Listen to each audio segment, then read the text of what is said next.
My name is Janson Hews. I'm currently studying a Master of Arts e-learning, and as part of that subject I have to do quite a lot of online involvement in terms of posting to a forum, peer feedback and certain weeks moderating those forums. So there's a whole lot online content, and that is augmented by face-to-face teaching once a week. I think online learning is particularly important and relevant, especially as we go into the 21st century and the rich information age we live in. I think it's really important professionally because I think whatever field you might be working in, digital is really important. I look at online learning as having various professional outputs, whether it be enhancing training and learning, helping me establish communities of practice within my workplace where I can enhance my and other colleagues' professional understanding, and learning a bit more about how to use technologies in that online space is a benefit. In terms of study currently, digital technologies have helped me source information, be able to locate information on the move, and also pick that up and read it and digest it and then do something with it at any given time. I work full-time at the museum, which is anywhere between 40 to 50 hours a week. I'm studying 1 to 2 subjects per semester at any given time. Having that flexibility to pace my own learning is a massive benefit.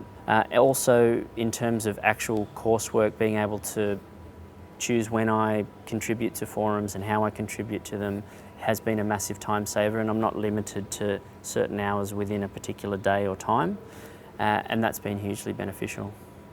Learning is very much a social thing, and particularly the way I learn is very much social learning, so that means negotiating meaning and understanding with my colleagues. There's a comfortability that it provides where I feel like I could be comfortable to ask those questions and question some of the ways that they're going about things and vice versa. And I think that the online learning means that you've got it in one context, but the further you go online, the wider and wider those networks become. So it goes from what might be you and a friend talking about it to you and your classmates to you and your work context and broader as that expands, and the insights and understanding that provides is all about that social interaction. One of the greatest challenges I find with online learning, especially around group work, is the lack of social or face-to-face contact that you might otherwise get. And the challenge there is that sometimes simple things like communicating an idea, it takes that much longer and is that much more difficult. Sometimes with online learning, I might feel a sense of isolation, which doesn't ordinarily happen in a general classroom setting. Technology is a great device in terms of the affordances it provides for learning. I think what needs to be there is support in terms of how to use those technologies effectively, because there is just so much there. How can I utilise it to the best means for the student? In terms of digital literacies and the teaching of digital literacies, a lot of what is done within the coursework is pointing us to great material and readings on that sort of thing, and there's a lot of material about what it means to be digitally literate and engaging with technologies. But in terms of how you actually go about it and achieve that literacy, it's something that's largely self-directed, I'd say, and just involves a lot of critical analysis and working out where and which materials is going to be most relevant for what I'm needing to do. What I use at university in terms of tablets, smartphones, is something which is very much a bring your own device type model. In terms of how that might integrate into your coursework is left at your discretion. There is the idea that students will need to often find their own solutions, and sometimes those solutions mean going outside of various portals, whether it be learning management systems or other. So for example, when we found some of those LMS systems too prescriptive or limiting, what we'd often do is find our own forums or our own means of communicating outside of those. Everything's pretty much online. It'll be very rare that I'll walk into a library, whether at university or elsewhere, and pick up a book, because I'll invariably often be able to find a chapter from that book online if I look long and hard enough. In terms of researching particular topics, the journal articles that we're given provide a really great understanding and often difficult and complex understanding that involves a lot of reading outside of that. What I do find from the student's perspective is there's a lot of information, so the idea of knowledge is there, it's very tangible and is able to be gotten and taken.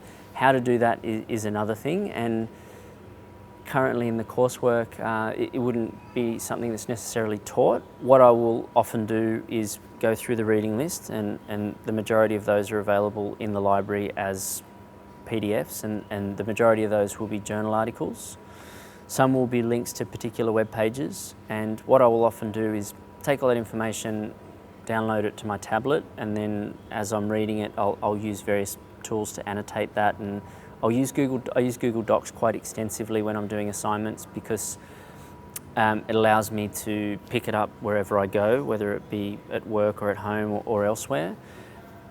When I'm given a particular assignment, I'll often use Google Scholar and just trawl the web for related material, and I find that particularly useful because you can see how much that article or that author's been cited by others, and I find that peer-supported idea really important in terms of, okay, this resource is obviously a valuable one.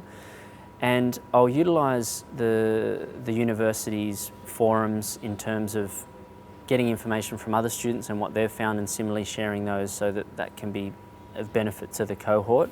Other forms of online resources that I use are blogs quite extensively, and I'll subscribe and follow those particular blogs, or I'll actively seek those out.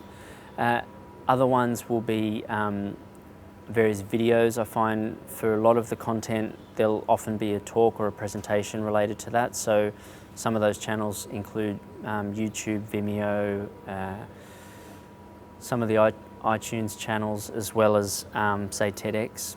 The use of open source technologies and how I use that as a student, I'm very much in favour of, because I think what you actually bring to the table people can augment and add to and further along what you've developed. And I'm very much interested in promoting that. For example, I'll make a lot of my photos and images open source so that they can be repurposed and reused, and we'll often use Creative Commons licensing that have acknowledgements that allow people to do that.